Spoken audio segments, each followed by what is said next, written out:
नमस्कार दोस्तों। हमेशा मोदी जी बोलते हैं कि कुछ लोगों को अकल देर से आती है और कईयों को तो बहुत ही ज़्यादा देर से आती है। आप सोच कर देखिए, वही अमेरिका जो अपने आप को नंबर वन बोलता है हर चीज़ में, 20 साल पहले तो सोवियट्स के साथ लड़ते रहे अफगानिस्तान में उनको धकेलने के लिए। उसके बाद 20 साल लड़ते रहे so called war on terror में। पाकिस्तान जैसे धूरत की, जिसके ऊपर अल्लाह भी विश्वास नहीं रखता है, उसके ऊपर अमेरिका ने विश्वास कर लिया और 20 साल बेवकूफ बनते रहे। और उसके बाद हुआ क्या? रात के अंधेरे में वहां से दुम दबाकर अपने लोगों की लाशें उठाकर वापस भागना पड़ा अमेरिका को। अब फिर 5-6 साल के बाद इनको अकल आई है कि भाई हमने वहां पर 3 से लेकर 4 ट्रिलियन डॉलर का खर्चा किया है, अपनी ऐसी तैसी फ्राई है, और हम सब कुछ छोड़कर आ गए तालिबान के हाथ में। और इतनी मलाई फ्री हो और चाइना के मुंह में पानी ना आए, ऐसा हो नहीं सकता। अमेरिका भागा है और चाइना ने वहां पर पकड़ बना ली है, सब कुछ टेक ओवर कर लिया, यानी कि फ्री में मलाई छोड़ी हुई चाइना खा रहा है। अब डोनाल्ड ट्रंप आ गए हैं, उनको लगा कि भाई मेरी मलाई निकाली हुई चाइना खा रहा है, मैं अलाउ नहीं कर सकता। अब उन्होंने दोबारा से एंट्री करने की कोशिश करी है और यहीं पर आते हैं मोदी जी। क्योंकि मोदी जी को मालूम है अमेरिका जितनी मर्जी ट्राई कर ले, तालिबान से इतनी मुंह खाई है, अब दोबारा से वहां पर एंट्री नहीं करेगा, वहां से लाशें भी अगली बार वापस नहीं आएंगी।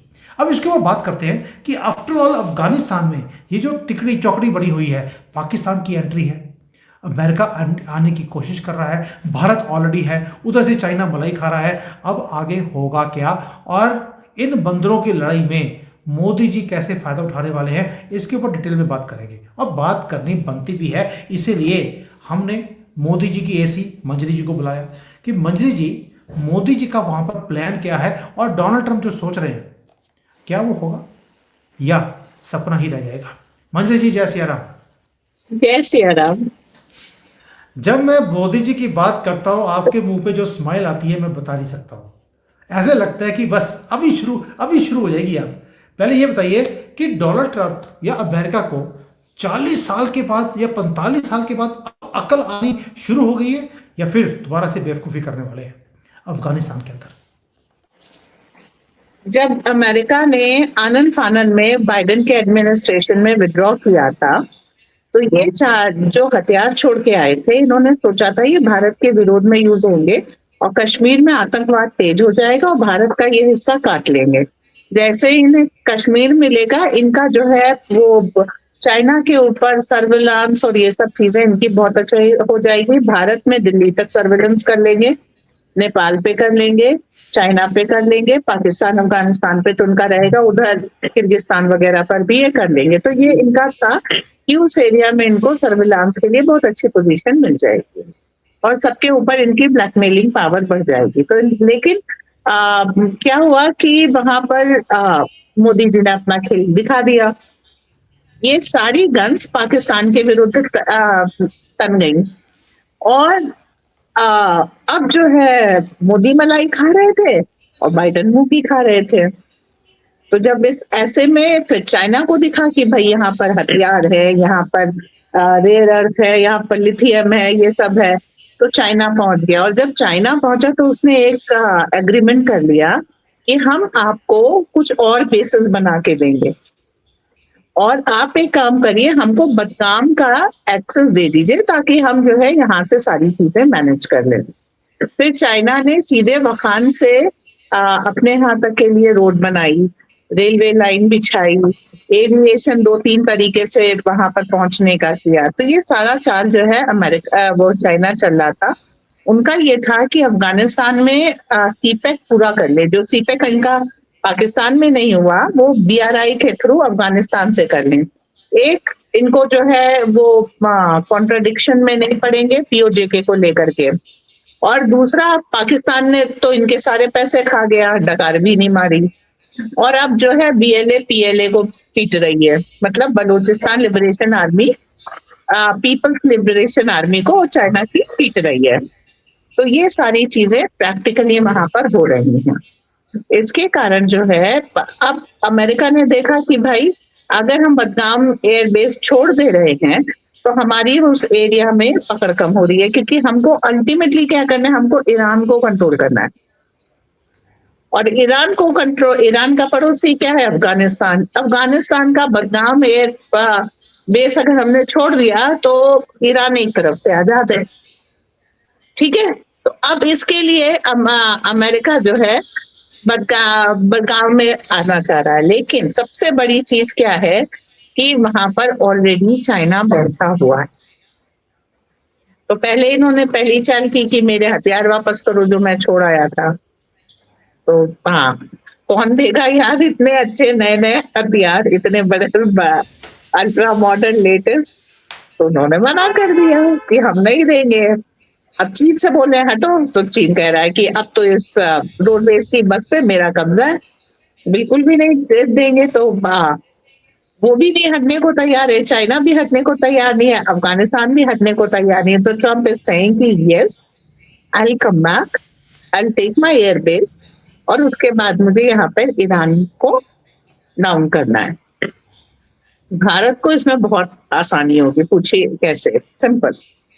जैसे ही वखान कॉरिडोर के पास ही है, बगराम या बदगाम, कुछ जो भी नाम हो, तो उसको जो है जैसे ही ये लेंगे, बगराम, ठीक है। देखिए इसका नाम है, इसमें तो बगराम है, नाम में ही राम है, अब समझ सकती है। ठीक है, उसको जैसे ही वहां से चाइनीज हटेंगे तो हमारा पीओजे के तो हमको बिल्कुल एकदम फ्री हैंड मिल जाएगा। और चाइना का जो दूसरा सपना है कि वो BRI अफगानिस्तान के थ्रू बना ले, वो भी टूट जाएगा। तो ये पूरा एरिया, दो काम होंगे। एक, ईरान के ऊपर प्रेशर आएगा और ईरान थोड़ा सा कायदे से चलेगा, और दूसरा बहुत बड़ी संभल के चलेगा। दूसरा, चाइना का एक सपना और टूट जाएगा, और भारत की पकड़ पाकिस्तान को आइसोलेट करने में सब जगह मजबूत हो जाएगी। अफगानिस्तान तालिबान केवल भारत को ट्रस्ट करता है थोड़ा बहुत। क्यों? क्योंकि उनकी जरूरत के समय हमने उनको दवा भी दी थी, वैक्सीन भी दी थी, और उनको हमने खाना भी दिया था। तो उनकी जरूरत में काम भारत आता है। वो ऐतिहासिक भी एक हिस्टोरिकल एक बैकग्राउंड है कि भारत का हिस्सा थे, भारत से ही लेते थे, आज भी भारत से ले रहे हैं। तो एक जो थोड़ी सी फ्रेंडशिप वाली कंडीशन है वो केवल भारत के साथ है। रेस्ट देखने वाली है कि आगे होता क्या है, ट्रम्प इसमें और क्या चलते हैं। बट ये चीज है कि पीओजे के लेने में हमें एक और आसानी आ जाएगी अगर अमेरिका यहाँ पर लैंड करना शुरू करता है। और सबको मालूम है चाइनीज एयरक्राफ्ट 5th जनरेशन हो, 6th जनरेशन हो, for that matter 7, 8, 9, 10 generation, America के आगे कहीं नहीं ठहरते। और चाइना की PLA वो तो किसी के सामने नहीं ठहरती, उसे तो सिंधु देश की आर्मी मार जाती है। ऐसे तो BLA मार जाती है, बाकी तो छोड़ दीजिए।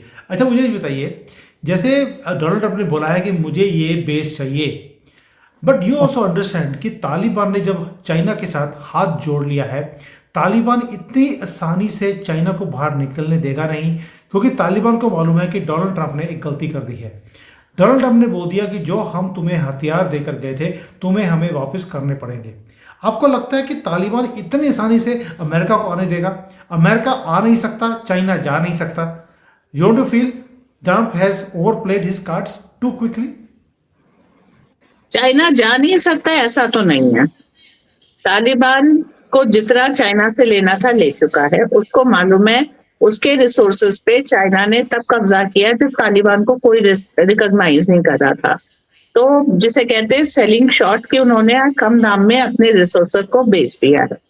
भारत अगर आएगा तो अच्छे दाम देगा, तो चीन को तो वो भी किसी भी समय लात मार सकते हैं, और ये चीन के साथ यूनिवर्सली हो रहा है। जो चीन को जिस भी तरीके से अपनी भूमि से निकाल सकता है वो चीन को अपनी भूमि से वहां निकाल दे रहा है। तो अब तालिबानी भी निकाल देंगे, अमेरिका को आने नहीं देंगे, ये बात सही है।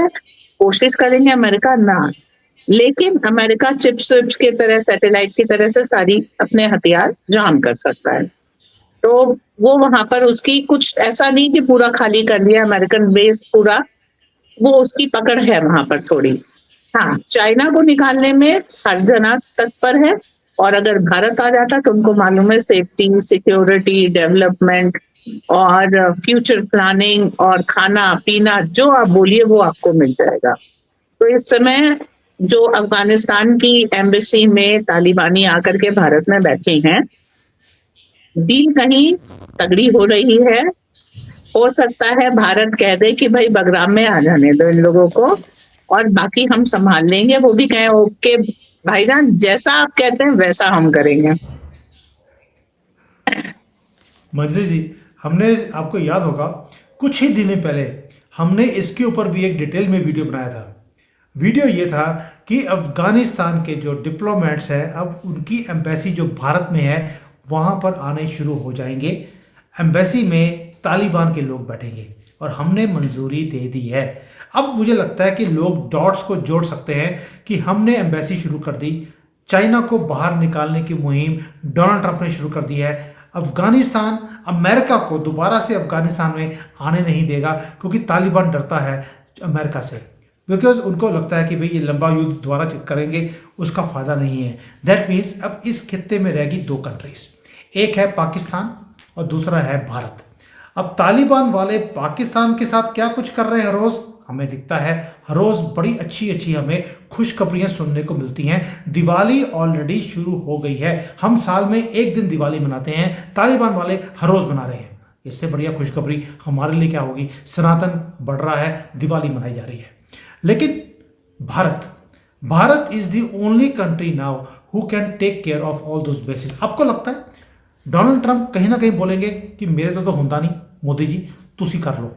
ये जो सारे बेसिस हैं, एक तो नाम जो है, ये जो एयर बेस है जिसकी हम बात कर रहे हैं, बगराम, इसके तो नाम में राम है, आप भी राम के वो हैं, आप ही ले लीजिए। You think this is possible? Very much possible, क्योंकि एक ट्रस्ट टूट चुका है अफगानिस्तान और अमेरिका के बीच में। अगर अमेरिका को थोड़ी देर के लिए वो बेस मिलता है तो इसमें मोदी मैजिक ही है कि वो तालिबान से कहेंगे कि आ जाने दो, मैं वादा कर रहा हूं, मैं देख लूंगा, आपके साथ कुछ नहीं होगा। पाकिस्तान और पीछे हटेगा, क्योंकि ऑफ लेटली पाकिस्तान ने अफगानिस्तान के नागरिकों के ऊपर एयर फायर किया था। तो पाकिस्तान की और बुरी दुर्गत होने वाली है। चाइना इस पूरे एरिया को खाली करेगा और धीरे धीरे बढ़ेगा तो भारत ही, क्योंकि अमेरिका पूरे विश्व से अपने जो हथियार है, अपनी जो पोजीशन है, थोड़ा समेट रहा है कि अच्छा अब ये आप रख लो। क्यों? क्योंकि जितने ज्यादा अमेरिकन बेसेस होंगे पूरी दुनिया में, उसको मेंटेन करने के लिए उतने ज्यादा पैसे भी खर्च करने पड़ेंगे। देखिए, एक चीज जानने वाली है, वर्ल्ड वॉर 1 और वर्ल्ड वॉर 2 के बाद ब्रिटेन ने पूरी दुनिया को आजाद क्यों किया था? क्योंकि वो सस्टेन नहीं कर पा रहे थे, ना तो उनके पास पॉपुलेशन थी, ना उनके पास पैसा बचा था। पूरे दुनिया को चलाने के लिए जो ताकत चाहिए थी वो ब्रिटेन में बची नहीं थी, भले ही कहने को ऑन पेपर वो युद्ध जीत गया था। वही केस इस यूक्रेन वॉर ने कर दिया। दूसरा, बाइडेन ने सोने पे सुहागा इसराइल वाला और खोल दिया। तो एक हिसाब ये सोच लीजिए, अमेरिका ने वर्ल्ड वॉर 1 और वर्ल्ड वॉर 2 एक साथ लड़ ली और इसमें ड्रेन हो गया है। तो अगर अब बहुत ज्यादा अमेरिका अपने आप को एक्सपेंड करना चाहेगा, जैसा कि चाइना करने की कोशिश कर रहा है, तो वो कहते हैं ना, फैलती हुई चीज फट भी सकती है। इनके लिए फिर वापस अपने अमेरिका को इंटीग्रेटेड रखना बहुत मुश्किल है। तो जितनी भी ये कोशिशें कर सकते हैं वो नॉर्थ अमेरिकन आइलैंड में कर सकते हैं। इसके आगे बहुत गए तो ग्रीनलैंड में कर सकते हैं। बहुत ज्यादा एक्सपेंशन की पावर अब अमेरिका के पास बची नहीं है, कर्ज बहुत है। ऐसा नहीं है कि डेमोक्रेट्स खत्म हो गए हैं, उन्होंने धीरे धीरे प्रोटेस्ट के नाम पर सर उठाना शुरू कर दिया। जहां प्रोटेस्ट होना शुरू हुए, आप समझ लीजिए डीप स्टेट ने अपने आप को रीऑर्गेनाइज करना शुरू कर दिया, और थोड़े थोड़े रीऑर्गेनाइजेशन आपको अमेरिका में दिख रहा होगा। डेमोक्रेट्स तो उनके साथ समय हमेशा से है। तो ज्यादा एक्सपेंशन की हालत में अमेरिका है नहीं। तो अफगानिस्तान में जो कुछ भी है, थोड़ी बहुत सॉर्ट आउट करने के बाद आएंगे तो वहां पे भारतीय ही है, क्योंकि तालिबानियों के पास ना तो वो शिक्षा दीक्षा है, ना वो कहना चाहिए कि कंट्रोल है कि बड़े बड़े वेपनरीज उनको दे दिए जाए और कह दिया जाए कि भाई डोंट शूट। तो वो तो सुबह सुबह कहेंगे good morning Pakistan, here comes a bomb for you. उनका तो वही है, अल्टीमेटली मंजू आना जी, भारत को ही पड़ेगा जी।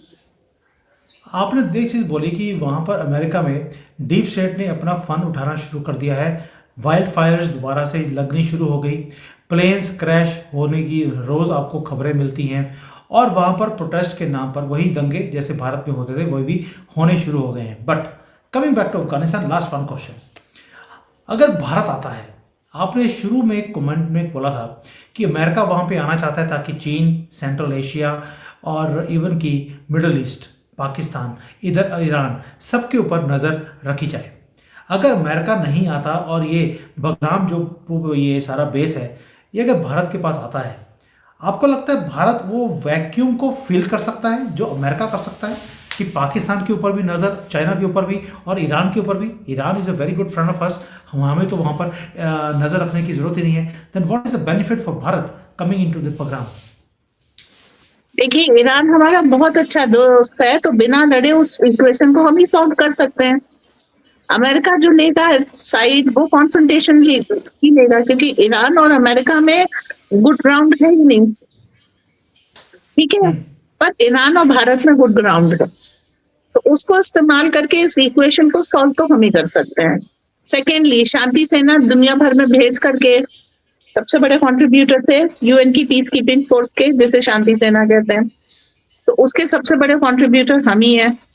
तो दुनिया भर में जहां ये डीप स्टेट बेवकूफी करके आता तो संभालते तो उसको हम ही थे, तो अब भी संभाल लेंगे, कौन सी बड़ी बात है, हमें तो एक्सपीरियंस है कॉन्टिन्यूअस बैटल का, कॉन्टिन्यूअस फाइट का, कॉन्टिन्यूअस रिजोल्यूशन का, इस बार भी कर लेंगे, कोई बात नहीं।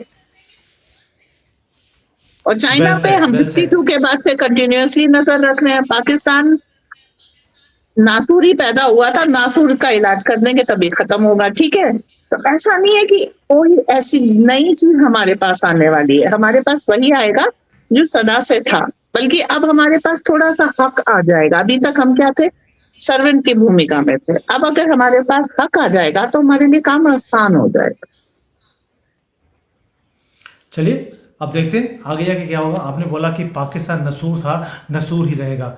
भाई, नासूर में भी सूर होता है, आप समझ सकते हैं आगे मैं क्या बोलने की कोशिश कर रहा हूँ।